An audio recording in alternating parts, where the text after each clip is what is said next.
He said he's a Bane connoisseur. He's a Bane connoisseur, exactly. So let's call our casters right now. Leo, Naisu, you there? How are we feeling about this Bane in the gold lane? Do you guys think it will work out? Well, I'll let the Bane connoisseur answer that. Leo, what do you think? It's an acquired taste. Yeah? I'm pretty sure GGHG spent a lot of time in the lab to, you know, calculate if this is worth it. Because again, gold lane is full of solid heroes. You got the Claw, you got the Moskov, you got the Harry, you got the Cat. All of these are better picks, right? Yeah. But if they picked it, then all we got to do is trust the process. Let them cook. Let him cook. Let her cook. Let Foul make this work as we jump in to the last game for day number 1 here. Once again, MWI at EWC.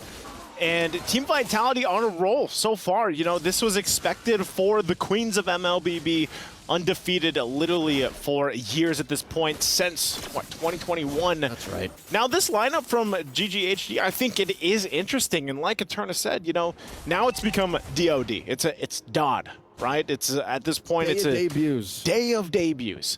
And with this happening here, you know, I really want to break down that lineup that we have from GGHG, because I think if you even look at the previous game that they had where, you know, Team Vitality, they struggled with dealing with some of the pressure that was put there. This lineup that they have, of course they have the Zask. We saw how much damage Hanny could do just from the previous game alone, but I think also you pair it up with a Hayabusa. You pair it up with a gold lane Bane, and this is it. Look at this. A lot of pressure on a Shell, putting her to a 10th of her health. They couldn't finish the job. Oh, with no. the Chi from the back, taking a few hits from Chinny, and now Vival forcing out a flicker. Out of harm's way. Can Foul survive? Still has a flicker. Gets right underneath the turret. Tempest ablaze up in the skies. Not enough blaze to pick up. And Foul lives! Oh, for now, but look how low they are. They should be fine. Okay. I would say out of that whole exchange, Team Vitality at least gets a couple flickers from GGHG. Turtle's now coming up here in just a second, so they're going to go ahead and reset. They know that information, though. Not only that, but you also lose, you know, some valuable time in terms of getting that XP. For Chi especially, she's not going to have the Minoan Fury available just yet, unless they stall this out for some way, because they know, at least for Vival, she's got to get the purple buff. Yeah, she couldn't do the old XP mid lane rope-a-dope swap to get the level 4 on the roamer, but she did spend a lot of time protecting Foul, which they need to right now. She's their insurance policy, especially in big team fights, but check this out. I don't think they can contest it? With the diversion. Yeah, no, not at all. No. At this point, you got to give it up. Unless. Again, this isn't a Ling that you can come in with the steal. Fumi Echo down a third of her health. The Minoan Fury keeping her in place. Hani with the kill. Tempest ablaze up into the sky. Quinn still steals it. Oh, I should have known better than to doubt Quinn. She did it before. And walks away with a kill, too. They're up by 1,000 gold now. She did it in the previous game. I guess, yeah, we can't count Quinn out. I owe my homegirls an apology. Give him the apology. Take a look at the STC replay here. She pulls this off great, and also it was the pressure from Ashe. You got to give it up to Ashe. Pops the Vengeance, goes in with the current call and everything else, and great play, great team play. Look at that. First item right away, boom. 1,500 easy. 1,500. 1,500 easy, the best 1,500 you'll ever spend as a Hayabusa. Sky Piercer on her, she's about 200 gold ahead of Vival. And yeah, say what you will about how Team Vitality is always on point, how their mechanics are second to none. If you're behind, you're behind. And now look at this. Shell takes a good amount of hits here. Wow. Gold lane tier 1 turret helped with the damage reduction. Now Tempest Blades. Down goes Ashe off camera. The punishment on Vival. She walked away with nothing. She walked away with nothing. The Tempest of Blades look great, but then you just get you get stopped in your tracks. You know, and on top of that, the kill, you're gonna see it here, kind of fall into place. Like I was saying, you're gonna have the Tempest Blaze pop, but look at this.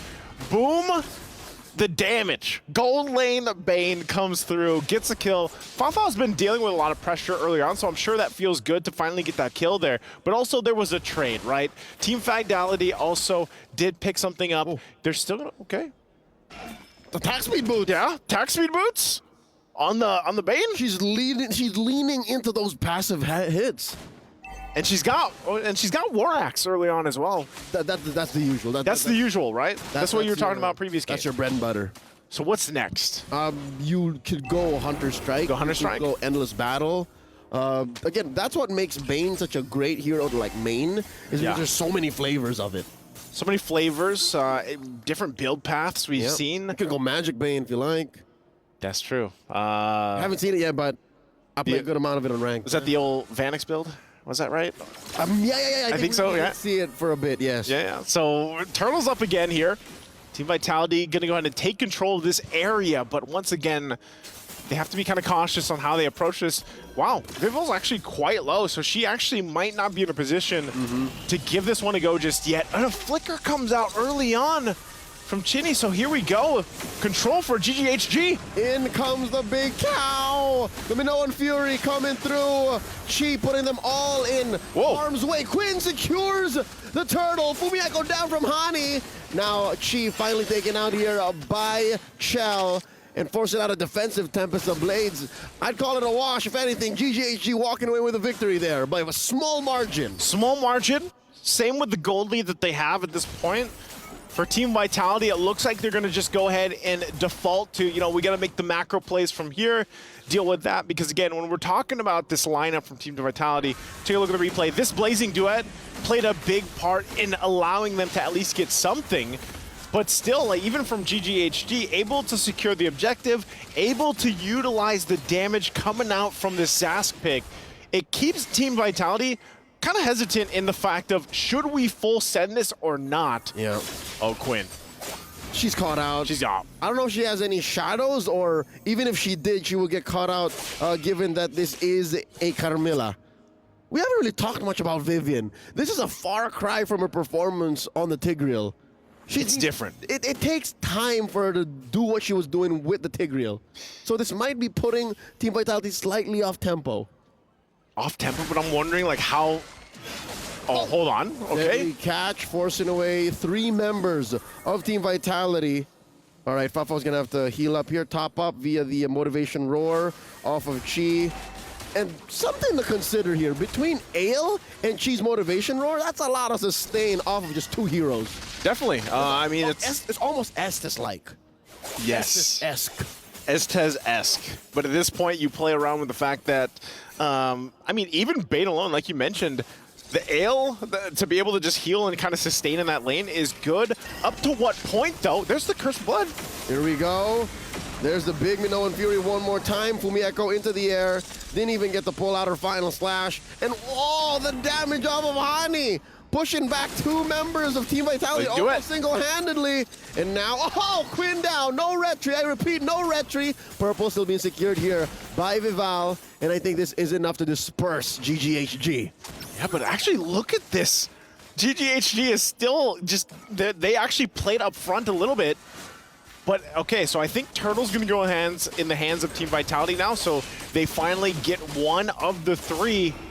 But for GGHG, you have to still look at, with the lineup that they have, with the capabilities that they have here, it's also just up to Quinn. I mean, for the most part, she's got to be very careful on not getting caught out. If the shadows are down, placement-wise is going to be tough. And now as she picks up the Blade of Heptaseed, we have to be realistic. We have to put our feet on the ground and accept the harsh truth that, she had a great early game, but it really didn't lead to much. She secured 2 turtles. She picked up an early Sky Piercer. Now, oh, here we go, off camera. The rest of GGHG cannot respond. Foul is going to have to fight her way out of this. Enough of a trampoline effect to try and put them all down low enough. Fumieko goes. And that's the trade right there. A gold laner for an XP laner, and the fight continues. Where's Hani going? Well, right now, she's going to go ahead and just rely on the little aliens to keep her safe, basically. But I would say fighting potential is actually pretty good. Also, still up to this point for GGHG. If they can kind of maintain this leading into the first Lord, I would love to see for GGHG take that first objective, play around that power play if they can. Looking at the replay here from STC, this is what I mean. Look at their team fighting potential. Whoa. Great Minoan Fury helps out a bit. You have some sustainability too. And then with that, it's really just kind of being able to survive that final slash and then the follow-up with the Tempest Blades.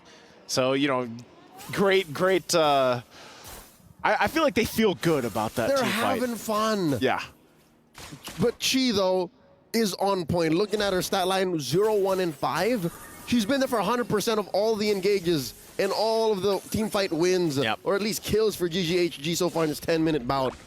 And she had to take off her spectacles to really get in there. You see, I was wondering, like, is this the same player? But yeah, no. It's her. Chi without the glasses. I was going to say, yeah, it's her. And she's been on point. Fair enough. She's been doing so well that even this off-meta pick of a gold lane Bane is working out. I think even when you talk about... hold on again. Talk about later. Chini's in trouble. Chini goes down. One more hit on the turret. Great conversion, almost instantly. Hani taken down here. A shutdown by Vival, and the fight continues. Ash pushing them all away as GGHG makes a beeline for mid. I think they just want to go ahead and grab this turret. And then if they can, they go for that, but they actually just starve the Lord. For Team Vitality, they're going to go ahead and respond themselves, but look at this. Pressure also top side. They got to deal with the wave. Malefic Roar picked up for Quinn. They're pushed back to this bottom side. And with that too, Chini's back up. She has diversion she can use if she needs it, but they just full send the Lord. Here we go, big knockup. Where's the Lord going? Chi secures the Lord. Chell is down. Fumi Echo as well, 2 for none so far, plus the major objective. Oh, you can see her Fumi Echo. She can't believe exactly what just happened. She's struggling. And, that GGHG, I said it minutes ago. I was like, man, if they can get the Lord, hold on too. Whoa, Quinn actually gets some revenge too herself. Assassinating Vival. And not to mention, there's a Lord down bottom. They pop the shield in mid. I guess GGHG's off-tempo plays and their, again, uncanny aggression is enough to take Team Vitality off of balance. This is a great thing for GGHG. It is only the first Lord, but they're a threat to Team Vitality right now in this game. I don't think they can end it just yet. Final Slash going to be used. Shields are going to be popped. There's a push up top off of Quinn. Working solo. The deadly catch taking a good chunk out of Team Vitality and their inhibitor. And now the fight continues. Team Vitality has to focus on defending. There's a penetration in mid. And now Chi taking a lot of damage from Shell. Vival looking for a few hits as well. Oh, wow, Vival. Get taken out here. Tempest Blaze through on the defense. Vitality still breathing. No! Echo taken out! Shell dealing a lot of damage, but not enough. She might even get taken down here. Oh, Crab Claw Cannon. That could have been it. It could have been it, and I think if she... Oh! All right, Chini's not done. Sends herself and Vival through. You were saying? I was going to say, if Fafo had if she had the flicker, that would have been a kill picked up there by on top of Shell earlier. But so with that, Team Vitality stays in this game. They have not found themselves in this position in some time. And for GGHG, if you're taking a look at the items too, they're exactly where they need to be. I think a little more tankiness too.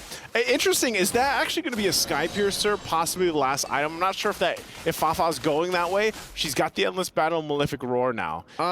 It could be. It could be. It could be a Sky, number one, it could be a Sky Piercer, or it could be a Winter Crown. Yeah. Because sometimes she finds herself in the middle of a Final Slash or like underneath the Tempest of Blades.